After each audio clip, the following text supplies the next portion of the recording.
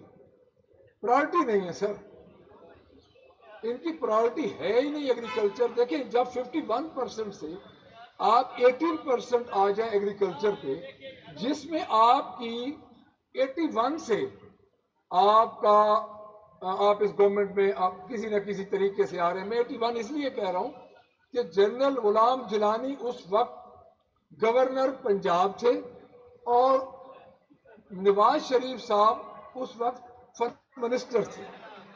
یہ اس وقت سے شروع ہے. اب 81 سے آپ دیکھ لیں آدھی صدی گزر گئی ہے جناب. آدھی صدی میں کوئی 2 سال 3 سال 3.5 سال ہمارے آئے, کوئی کسی اور کے آگے, لیکن تھرو آؤٹ مسلم لیگ نون بالخصوص پنجاب میں یہ ڈومینیٹ کرتے رہے, اور ان کے پاس ایبسولوٹ میجورٹی رہی ہے. سر ان کے پاس کوئی ایکسکیوز نہیں ہے, میرے منسٹر موصوف جو ایکسکیوز دیں, ان کے پاس کوئی ایکسکیوز ہی نہیں ہے. انہوں نے باقاعدہ طور پہ ایگریکلچر کو تباہ کیا, اور ایگریکلچر کو تباہ کیا پنجاب کی. اور اس میں اگلی بات میں ان کی خدمت میں عرض کروں گا کہ یہ جو کہہ رہے ہیں جناب کہ ہماری کیبنٹ فیصلہ کرے گی, دیکھیں بات یہ ہے کہ گندم کی پرائس کی سپورٹنگ پرائس جو ہوتی ہے اس کا بہترین ٹائم جو ہوتا ہے وہ ہوتا ہے اکتوبر نومبر میں.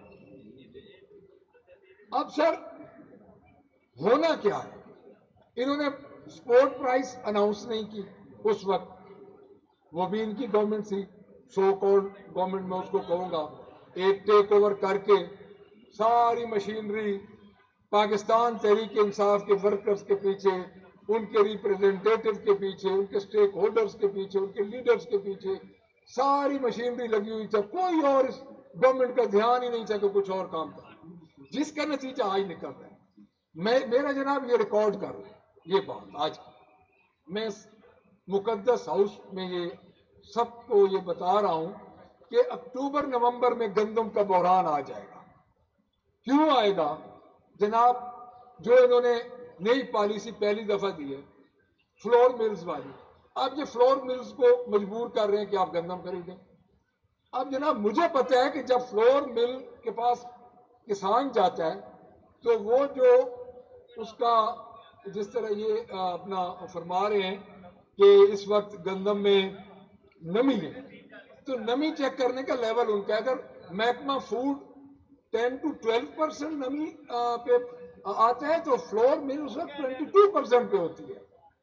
اور جب ادھر یہ فلور مل کے پاس کسان جائے گا تو وہ تو جناب جو بچہ کچھ ہوگا وہ بھی اس کا برباد ہو جائے گا.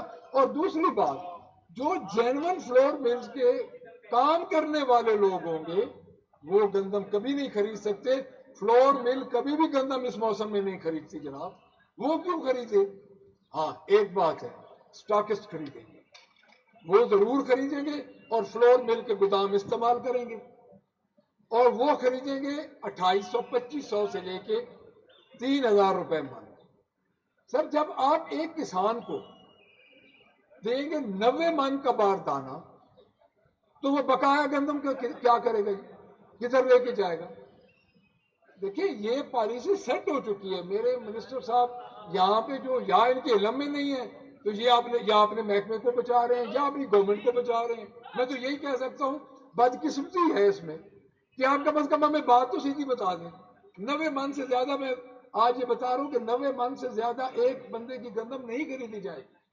اور گندم جو ہے وہ اکتوبر نومبر میں شارٹ ہو جائے گی, کیونکہ انہوں نے تو ابھی 14,000 روپے کی بوری منگوائی ہے. 14,000 روپے کی بوری ہے جو یہ منگوا رہے ہیں, جو پچھلی گورنمنٹ نقوی گورنمنٹ کا. میں تو ایک ہی تسلسل آفٹر 9 اپریل کے بعد میں سارا ایک ہی تسلسل سمجھتا ہوں جناب. کہ ایک ہی تسلسل سے یہ گورنمنٹ آ رہی ہے, ان کے فیسیلیٹیٹر سے وہ, تو انہوں نے جو پالیسی بنائی ہے انہوں نے وہی پالیسی فالو کرنی. جو 3900 روپیہ 3900 پر 40 کلو گرام پلس 60 روپیز جو کیریج ریٹ تھے, وہ تو ہماری گورنمنٹ نے بنائے تھے, ہماری گورنمنٹ کے تھے, ان کے نہیں تھے. اب آگے جو آ رہا ہے جی فلور مل پہ, یہ فلور مل والوں نے نہیں خریدنی, گندم سٹاکس خرید لے گا, گندم چلی جائے گی, اور نومبر میں ہم دوبارہ بیٹھے ہوں گے کہ ہمارے ساتھ ہوتا کیا ہے. لیکن ادھر بات یہ ہے کہ اس میں یہ منسٹر صاحب کہہ رہے تھے کہ ہمارے پاس 93 ہیں پروکیورمنٹ سینٹرز ہیں, وہاں پہ پٹواری بیٹھے ہیں, مجھے بھی پتہ ہے پٹواریوں کا ایک فیک ادھر بن رہے ہیں, آپ کے باردانے فیک بن رہے ہیں. سر ایک ذمہ دار, ایک ایگریکلچرسٹ, کسان, ان کے جو اتنی کمپلیکیشنز ہیں, آپ کا بھی وہی بیک گراؤنڈ ہے, میرا بھی وہی بیک گراؤنڈ ہے, اور مجھے بڑا افسوس سے یہ کہنا پڑ رہا ہے کہ یہ جو چیئرز خالی پڑی ہیں اور ہم نے بل پاس کروانے تھے جن کے ساتھ ہماری ذات کا کوئی تعلق نہیں تھا, ہمارے صوبے کا کوئی تعلق نہیں تھا, بل کے لیے ہم سارے تھے, اب ساری ادھر سے ٹیلی بینچز سے ہماری چیئرز خالی پڑی ہیں, اور اس میں سے موسٹلی ایگریکلچرز اپنے حقوق کے لیے جب تک نہیں بولیں گے. لیکن سر میں آپ کو ایک چیز عرض کروں کہ 1997 میں ذمہ دار پہ جب ظلم شروع ہوا تھا, اس وقت بھی گورنمنٹ تھی پاکستان مسلم لیگ نون کی, انہوں نے ڈیول ٹیکسیشن کی تھی. دنیا میں کہیں چلے جائیں, کسی شعبے میں چلے جائیں, تو دنیا میں دوہرا ٹیکس نہیں. ویلتھ ٹیکس ہم دیتے تھے, آبیانہ ہم دیتے تھے, اور مالیہ ہم دیتے تھے, اور ایگریکلچر ٹیکس ہمارے اوپر لگا, جو کہ ہم نے چیلنج کیا, اور پھر اس پہ کچھ عرصہ وہ ختم ہو گیا, اور اب ہم 4 قسم کے ایگریکلچر ٹیکس دے رہے ہیں جناب. دیکھیں بات یہ ہے کہ آپ جب تک اداروں کو اپنے ماتحت نہیں کریں گے, اس وقت تک اسی طرح ہوتا رہے گا کہ پڑھی پڑھائی لکھی لکھائی, جس طرح بجٹ ملا اور یہ ایک پالیسی مل گئی ہے, 90 اپنا من جو 36 بوری بنتی ہیں اس سے زیادہ میں منسٹر صاحب کو یہ بتا رہا ہوں کہ آپ ہمیں نہیں دے رہے. جب تک آپ اداروں کو مستحکم نہیں کریں گے تو اسی طرح رزلٹ نکلے گا جس طرح بہاول نگر میں نکلا ہے کہ 2 ادارے ڈسپلنڈ ادارے آپس میں لڑے ہیں, اور پورے دنیا میں ہماری جاگ انسائی ہو رہی ہے. ہم یہ نہیں کہتے کہ ہم کسی کے حق میں بول رہے ہیں یا کسی کے خلاف بول رہے ہیں, لیکن ہے تو بدقسمتی. ہماری چیف منسٹر صاحبہ میٹنگز کر رہی ہیں, آج دن تک انہوں نے کسی اس سانحے کے بارے میں اس کو سانحہ کہوں گا, اس کی وجہ یہ ہے کہ ایک مائنڈ سیٹ ہوا ہے, اور وہ مائنڈ سیٹ چلا ہے 9 اپریل سے لے کے آج دن تک. عمران خان کو بند کیا گیا, عمران خان کو جیل میں ڈال دو, ختم.